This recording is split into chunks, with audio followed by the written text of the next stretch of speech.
En la reunión por el estreno de mi casa, mi hermana y su esposo llegaron con maletas.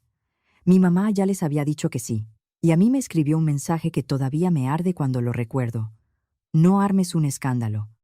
Está bien. Si así querían jugar, así lo íbamos a cerrar. Me llamo Valeria, tengo 34 años y desde hace varios años trabajo como gerente de producto en una empresa grande de tecnología. Me va bien. No fue suerte. Fue disciplina, noches largas y aprender a resolver sola desde muy joven. Hace 2 meses cumplí uno de mis sueños más grandes. Compré mi casa. Una casa de 4 recámaras, con un patio amplio y espacio de sobra para vivir con calma. Está en la zona metropolitana, en Tlalnepantla, en una colonia tranquila, donde todavía se siente que puedes respirar. Me enamoré en el momento en que crucé la puerta. Olía a pintura fresca, entraba luz por los ventanales y por primera vez en mi vida sentí que algo era mío de verdad. Esos primeros 2 meses fueron una felicidad simple. Elegir muebles, pintar paredes, decidir dónde iba cada cosa.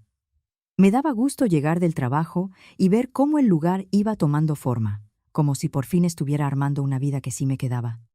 Mis papás están en sus primeros 60 y tengo una hermana menor, Mariana, de 31 años. Nuestra dinámica familiar siempre fue complicada, pero hay una verdad que nunca cambió. A Mariana la consintieron desde niñas. A ella le pagaron todo lo que pudieron. Le resolvían las cosas antes de que se volvieran problema. Cuando estaba estudiando, le ayudaron con renta, comidas, lo que hiciera falta.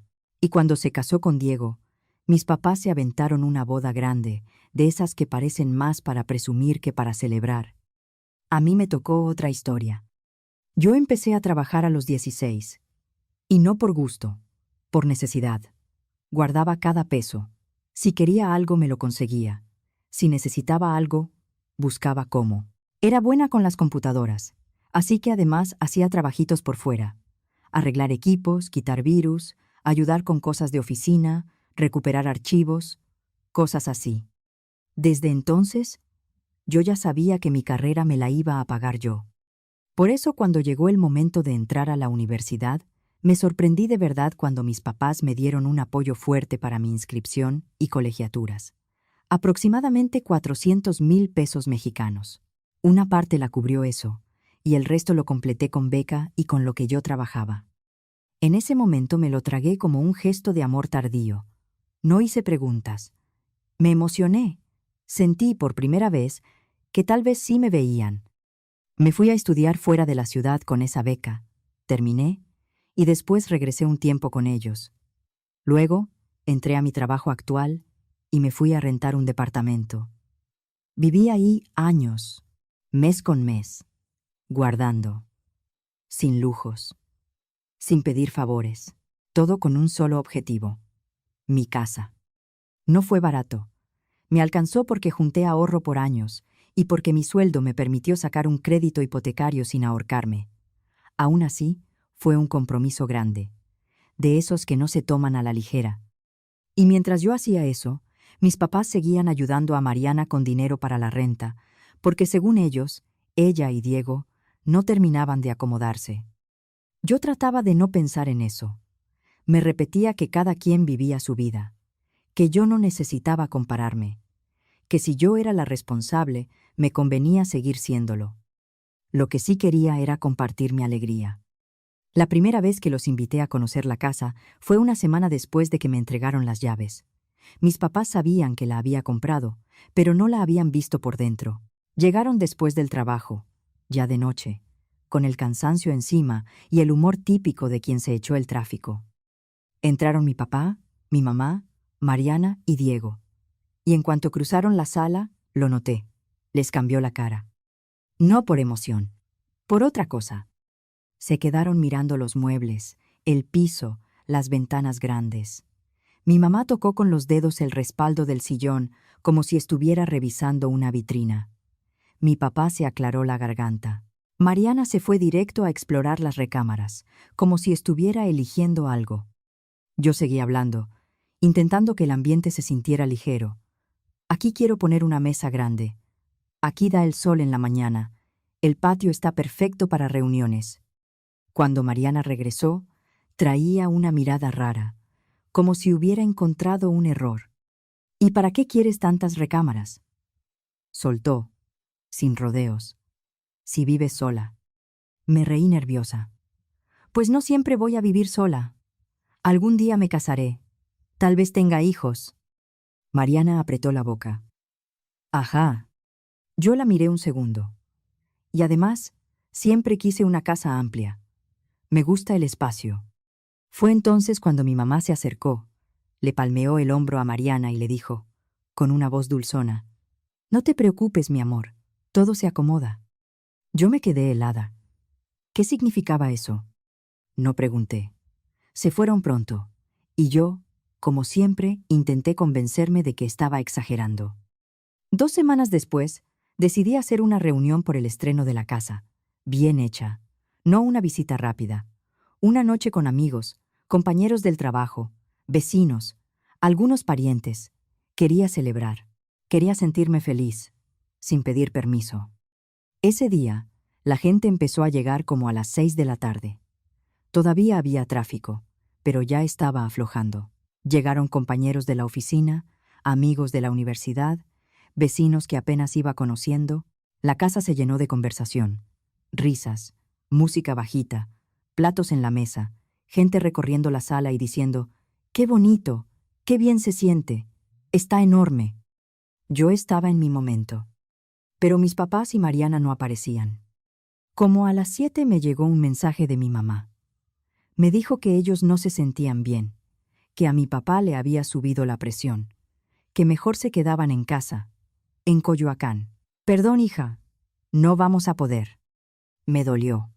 No me sorprendió. Yo seguí. Sonreí. Serví botanas. Brindé con mis amigos. Por unas horas, lo logré. Me olvidé. Hasta que, cerca de las 8, se abrió la puerta principal.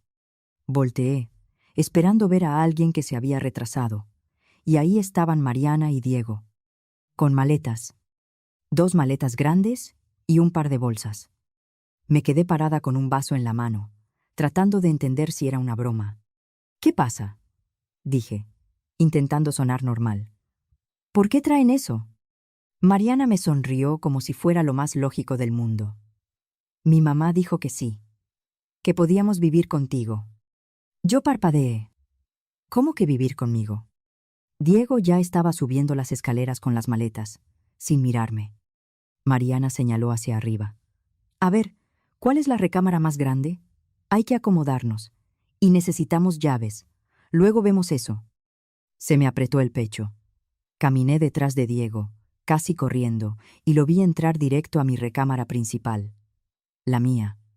El cuarto que había armado con calma, con mi cama, mi buró, mis cosas. Y empezó a bajar las maletas junto al closet. «¿Qué estás haciendo?», le solté. Mariana llegó detrás de mí y ya estaba abriendo una de las maletas. Sacó ropa como si estuviera en hotel. «Instalándonos», dijo, sin levantar la voz. «Vas a tener que mover tus cosas. Este va a ser nuestro cuarto». Sentí un zumbido en la cabeza. Abajo se escuchaban risas, música, voces, mis invitados, mi casa llena, y arriba, mi hermana desempacando como si yo fuera una visita. «Mariana», dije bajito, «¿por qué me salía así? No puedes llegar a instalarte aquí sin preguntarme». Mariana hizo una mueca. «Mi mamá ya lo habló contigo. Tú siempre entiendes. Tú puedes». «¿Mi mamá no manda aquí?», le respondí, ya con coraje. «¿Y tú no tienes derecho a decidir en mi casa?». Diego evitaba mi mirada. Se veía incómodo, pero seguía moviendo cosas. Respiré hondo. No iba a gritar. No ahí. No con gente en la planta baja. Bajé las escaleras, intentando que la cara no me delatara. Varias personas me preguntaron si todo estaba bien. Yo sonreí. Dije que sí, que estaba resolviendo un detalle. Salí al patio y marqué a mi mamá. Sonó y sonó. Y no contestó. A los pocos minutos me llegó un mensaje. «No armes un escándalo. Mariana se merece esta casa igual que tú. Se va a quedar contigo hasta que junten para otra. Coopera. Tú estás sola, tú ganas bien, no te cuesta nada. Leí el mensaje 3 veces. Me temblaban las manos. Mi mamá estaba diciendo, con todas sus letras, que mi hermana se merecía mi casa. Mi casa, la que yo compré, la que yo pagaba, la que yo había armado con mi esfuerzo. Me ardió la cara. Quise gritar. Quise marcar de nuevo y decirle de todo. Pero adentro estaba mi gente, y yo no iba a regalarles un espectáculo. Regresé. Me obligué a respirar, y seguí de anfitriona como si nada. Mariana y Diego bajaron, se mezclaron con los invitados, sonrieron, saludaron, como si hubieran llegado a una reunión normal. Y luego vino lo peor. La gente elogiaba la casa. Y Mariana se metía. Sí, yo le dije a Valeria que esos ventanales iban a cambiar todo, le dijo a mi compañera Sara. Ese sillón lo elegí yo, presumió con un vecino que apenas estaba conociendo. Yo me quedaba parada, con una sonrisa tiesa. A veces asentía por inercia. Por dentro, ya estaba tomando decisiones. La reunión terminó alrededor de las 11. Cuando se fue el último invitado, subí a mi recámara y los encontré completamente instalados. Su ropa ya estaba en mi closet. Sus cosas de baño estaban sobre mi lavabo. Mariana estaba sentada en mi cama como si fuera suya. Diego estaba cargando un cargador en la pared como si fuera su departamento. Esa noche casi no dormí. Me quedé viendo el techo, pensando en toda mi vida, en cada vez que mi familia me había dejado para el final, en cada vez que a Mariana le resolvían y a mí me pedían madurez. Y ahora, de frente, estaban intentando quitarme mi casa. Pero yo ya había llorado suficiente en mi vida por cosas así. Al día siguiente me levanté temprano. Los encontré en mi cocina, tomando café, como si nada. Mariana ni siquiera dijo, «Buenos días». «Necesitamos llaves», dijo, mientras revisaba su celular. «Los dos salimos a trabajar. No vamos a estar esperando afuera». Apreté la taza fuerte. «Hoy no puedo, pero hago unas copias. Y mañana». Mariana puso los ojos en blanco, pero no discutió. Terminaron su café y se fueron. En cuanto vi el coche salir, hice lo primero que tenía que hacer. Llamé a mi jefe. «Necesito pedir el día. Tema familiar». «Claro, Valeria», me dijo. «Espero que todo esté bien». No estaba bien, pero estaba a punto de estarlo. Subí a mi recámara y empecé a empacar.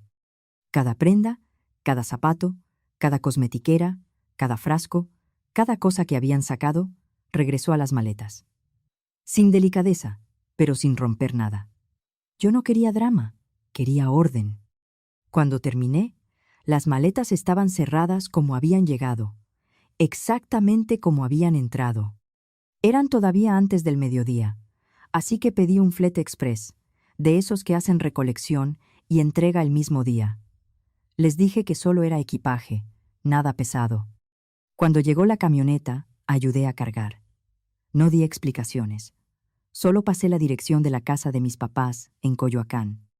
Antes de que se fuera, pegué una hoja en una de las maletas. Escribí lo más claro que pude, sin groserías, sin adornos. «Como dijiste, no armes un escándalo. No voy a mantener a nadie en mi casa.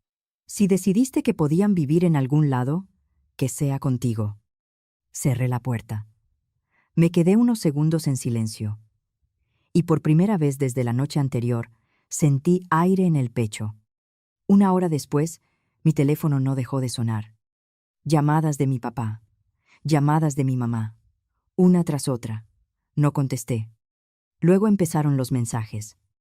De mi mamá. «¿Cómo te atreves? ¿Qué egoísta eres? Eso no se le hace a una hermana». De mi papá. «Nos estás dejando en vergüenza. ¿Qué clase de hija hace esto?» De mi mamá otra vez. «Esto es inaceptable». Luego llegaron los mensajes de Mariana. «Valeria, ¿qué te pasa? ¿Dónde están nuestras cosas?» Nosotros dejamos el departamento porque mi mamá dijo que ya estaba arreglado. Nos dejaste en la calle por pura terquedad. Y el último, el más cargado. Nos estás arruinando la vida. A ella sí le contesté una sola vez. Se pueden quedar con mis papás mientras encuentran otro lugar. Después, bloqueé sus números. A mis papás y a Mariana. A Diego también. A mi tía Patricia no la bloqueé. Ella siempre fue aparte. Por 2 semanas mi vida fue silencio. Un silencio limpio. No había maletas en mi recámara. No había voces ajenas en mi cocina. No había gente opinando de mis límites. Yo podía por fin disfrutar mi casa. Hasta que un día llegó un correo que me revolvió el estómago. Era de un despacho que yo no conocía. Decía que representaban a mis papás y que estaban evaluando acciones legales. Según ese correo, mis papás querían una de dos cosas: o que dejara a Mariana regresar a mi casa, o que yo les devolviera íntegros los aproximadamente 400,000 pesos mexicanos que, según ellos, habían pagado para mis estudios. Me quedé viendo la pantalla, incrédula. ¿De verdad estaban amenazando con demandarme por no dejar que mi hermana se metiera a vivir conmigo? No sabía si legalmente podían hacer algo. Y aunque no lo creía, yo no iba a apostar mi tranquilidad. Así que marqué a mi tía Patricia, hermana de mi papá. Ella siempre fue la única que decía las cosas como eran. Y además, era de las que se enteraban de todo en la familia. Tía, necesito preguntarte algo, le dije en cuanto contestó. El dinero que mis papás me dieron para la universidad, ¿tú sabes de dónde salió? Hubo un silencio, cortito, pero pesado. ¿Tú no sabes, Valeria? No, respondí, sintiendo que algo venía. Tu papá y tu mamá no pusieron ese dinero de ellos, dijo, despacio. Eso salió de lo que dejó tu abuela, de la herencia. Me quedé sin voz. ¿Qué? Cuando tu abuela murió, dejó claro en su testamento que sus ahorros se iban a repartir para la educación de ustedes dos. Mitad para ti, mitad para Mariana. Tus papás administraron ese dinero. Sentí un golpe en el pecho. ¿Me estás diciendo que lo que me dieron era mío? Sí, dijo, sin titubear. Era tu parte. Estaba destinado para ti. Tragué saliva. ¿Tienes alguna prueba? Sí. Tu papá me mandó hace años una copia del testamento. Te la puedo reenviar hoy mismo. 20 minutos después, me llegó al correo un archivo con la copia. Leí cada línea con una calma que no sentía, y ahí estaba, clarito, educación de las nietas, en partes iguales. No era un regalo de mis papás. No era algo que pudieran cobrar después como si fuera deuda. Era una instrucción de mi abuela. Ese mismo día, hice cita con un abogado recomendado por una compañera del trabajo. Me senté en su oficina, le expliqué todo, le mostré el correo del despacho y le enseñé el documento del testamento. El abogado revisó con cuidado y después me habló sin levantar la voz. Tus papás no tienen bases para exigir esto, me dijo. Primero, porque ese dinero no fue de ellos. Segundo, porque aunque lo hubiera sido, un apoyo familiar para educación no es un préstamo que se cobra después por capricho. Y tercero, nadie puede obligarte a meter a otra persona en tu casa. Lo miré, sintiendo que por fin alguien hablaba con lógica. Entonces no tengo que preocuparme. Preocuparte no. Pero sí hay que responderles formalmente para que se detengan, dijo. Yo redacto una carta al despacho. Con eso, normalmente se les acaba el impulso. A los pocos días, el abogado envió una respuesta. Firme, clara, sin insultos. Les decía que no había caso, que dejaran de hostigar, y que cualquier comunicación futura fuera por la vía formal. Después de eso, ya no volvieron a hablar de demanda. Pero mi familia todavía no terminaba. 2 meses más tarde, cuando yo ya pensaba que todo se había calmado, mi tía Patricia me llamó otra vez. Valeria, te tengo que contar algo, dijo, y su tono ya venía serio. ¿Ahora qué? Tus papás están contando una historia horrible de ti. Sentí el cuerpo tensarse. Dime. Le están diciendo a la familia que tú les habías prometido a Mariana que se podía quedar contigo, dijo, y que luego los corriste porque estabas obsesionada con Diego y él te puso un alto.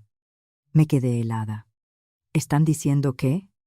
que tú lo estabas buscando, que te inventaste cosas, y que como Diego no quiso, tú los corriste por venganza. Me costaba respirar. Mis papás, los mismos que me pedían no hacer escándalo, estaban dispuestos a mancharme con tal de tener la razón. Tía, tú sabes que eso no es cierto. Claro que lo sé, dijo, pero lo están repitiendo como si fuera verdad, y ya hay gente que se lo creyó. Ese fue el punto donde se me apagó el último respeto que me quedaba. Esa misma noche, le escribí a mi mamá, pero no en privado. Lo hice en una publicación donde otros familiares podían verla. Deja de inventar cosas sobre mí y sobre Diego. Te exijo que lo aclares públicamente. Si no, voy a tomar acciones por difamación y daño a mi reputación. Ya lo consulté, y no es un juego. No puse groserías. No puse amenazas vacías. Puse lo necesario. A los pocos días, mi tía me llamó de nuevo. Funcionó, me dijo. ¿Qué pasó? Tu mamá llamó a una cena familiar, explicó. Reunió a varios y admitió que se inventó esa historia. Lo hizo porque se asustó. No quería que esto se le volteara más. Dijo que reaccionó por coraje, por lo que pasó con Mariana. Me quedé con el teléfono pegado a la oreja, sin saber si sentir alivio o asco. ¿Y qué dijeron los demás? Se quedaron impactados, contestó. A varios les dio vergüenza. Muchos ya no quieren hablar con tus papás. No me alegró. Me dolió. Pero también sentí que, por primera vez, la verdad tenía un lugar. Los siguientes meses fueron los más tranquilos que había vivido en años. Yo trabajaba mejor, dormía mejor. Mi casa, por fin, era un hogar, y no un campo de batalla. Sin el peso de esa tensión, mi rendimiento subió. Me dieron un ascenso y un aumento. Con ese dinero arreglé el patio, puse plantas y mejoré la iluminación. También instalé un equipo de hidromasaje para el patio. Algo sencillo, pero que para mí se sentía como premio. Y también empecé a salir con alguien. Se llama Mauricio. Es ingeniero de software en otra empresa. Nos conocimos por amigos en común, platicamos sin prisa, y cuando le conté lo que pasó con mi familia, se quedó viéndome como si le estuviera contando una historia de otro planeta. ¿Tu hermana llegó con maletas a tu casa y tu mamá la respaldó?, me dijo una noche. Sí, respondí. Eso no es normal, dijo, muy serio. Lo sabes, ¿no? Asentí. Lo sé. Me tardé, pero lo sé. Mauricio no me quiso rescatar. No me dio lecciones. Solo se quedó. Y eso se sintió distinto. Pasaron 6 meses. Para mi cumpleaños decidí hacer una reunión. No enorme. Algo bonito. Invité a amigos, compañeros y a algunos familiares que, en todo este tiempo, se habían mantenido decentes conmigo. Mi tía Patricia fue. También fueron un par de primos que me habían escrito para preguntar qué había pasado en realidad, sin juicio. Esa noche, por primera vez en mucho tiempo, sentí que tenía una familia elegida. Gente que no me pedía aguantar, sino que me respetaba. En plena reunión, mi prima Raquel me apartó un momento. Valeria, te quiero contar algo, me dijo. Jimmy, Mariana y Diego están batallando, soltó. Se fueron a un departamento chiquito, de renta barata. Están ahorrando en todo. Respiré. No es mi problema. Ya sé, respondió rápido. No te lo digo para que hagas nada. Solo, también supe que mis tíos ya no los están ayudando. ¿En serio? Mi mamá dice que tu mamá está diciendo que ya se cansó de rescatar a Mariana, explicó. Que ahora sí, que aprenda. Me reí una vez, sin humor. Qué ironía. Mis papás aprendieron a poner límites, pero solo después de que yo tuve que ponerlos con todos. Unas semanas después me encontré a Diego en el supermercado de la zona, un sábado en la mañana. Yo iba por verduras. Él traía una canasta y se veía cansado. Nos vimos. Dudamos. Y al final se acercó. Valeria, dijo, bajito. Yo te quería pedir perdón. Lo miré con calma. Lo de querer mudarnos contigo no fue idea mía, explicó. Mariana se aferró, y tu mamá la apoyó. Yo desde el principio sentí que estaba mal. ¿Y por qué no dijiste nada? Se pasó la mano por la nuca. Porque Mariana me iba a hacer la vida imposible. Ella estaba convencida de que tú les debías algo, que tú tenías que compensar. Lo vi fijo. Así no funciona la vida. Ya lo sé, dijo. Estamos saliendo adelante solos. Cuesta, pero estamos. No le dije nada más. No era mi lugar consolarlo. Pero sí me dio un cierre pequeño. Al menos una persona de ese lado estaba aceptando la verdad. Al cumplirse un año de haber comprado mi casa, hice otra reunión. Esta vez no era para presumir ni para convencer a nadie. Era para mí, para celebrar que seguía de pie y que mi casa, esa casa que intentaron arrebatarme, se había convertido en mi lugar seguro. Mauricio me ayudó a organizar. Invitamos a unas 30 personas. Hubo buena comida, música tranquila, risas en el patio y esa paz que se siente cuando ya no estás a la defensiva. Miré alrededor y entendí algo con una claridad que nunca había tenido. Yo había perdido algunas relaciones, sí, pero había ganado respeto y, sobre todo, tranquilidad. Mi trabajo seguía creciendo. Mi relación con Mauricio se volvió seria. Ya no esperaba disculpas de mis papás. Ya no esperaba que Mariana entendiera. Dejé de esperar. Para entonces ya habían pasado 2 años desde que todo explotó. Mauricio me propuso matrimonio 6 meses antes.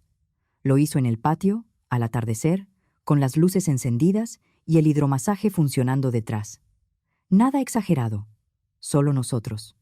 En mi casa, en el lugar que yo construí, planeábamos una boda pequeña para la primavera siguiente, con amigos cercanos y con los familiares que sí estuvieron cuando todo se puso feo.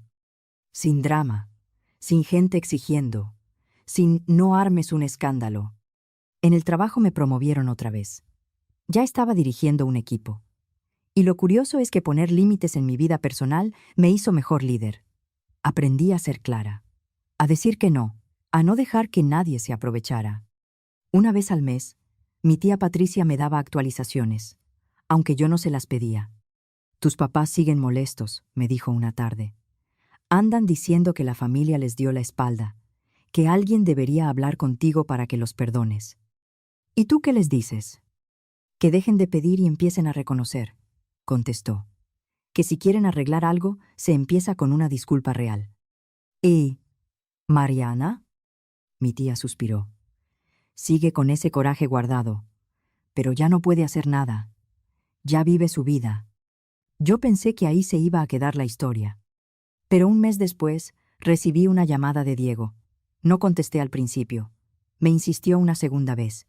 Y algo me dijo que no era para reclamar. Valeria, dijo cuando atendí, con voz rara. Sé que esto es incómodo, pero necesito decirte algo. Habla. Mariana y yo nos vamos a divorciar.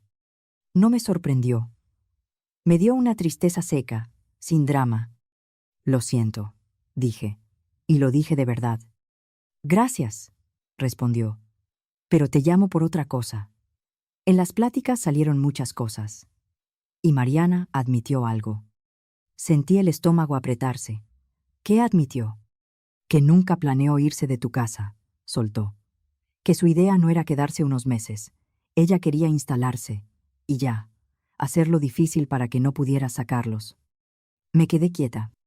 ¿Cómo? Dijo que si se quedaban el tiempo suficiente, iba a buscar la forma de decir que ya vivían ahí, explicó. Que tú ibas a terminar cediendo. Y tu mamá sabía. Era parte del plan. Sentí una náusea fría. No por miedo, por asco. ¿Por qué me dices esto ahora?, pregunté, con la voz más baja. Porque me pesa, respondió. Porque me porté cobarde, y porque tú no te merecías eso. Colgué y me quedé en la sala, mirando la pared, pensando en lo cerca que estuvieron de lograrlo. Si yo no hubiera pedido ese día en el trabajo, si yo hubiera cedido por vergüenza, si yo hubiera tenido miedo de hacer escándalo, me habrían tomado la casa.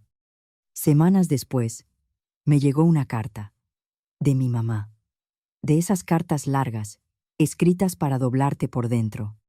Eran 3 hojas. La primera sonaba como disculpa.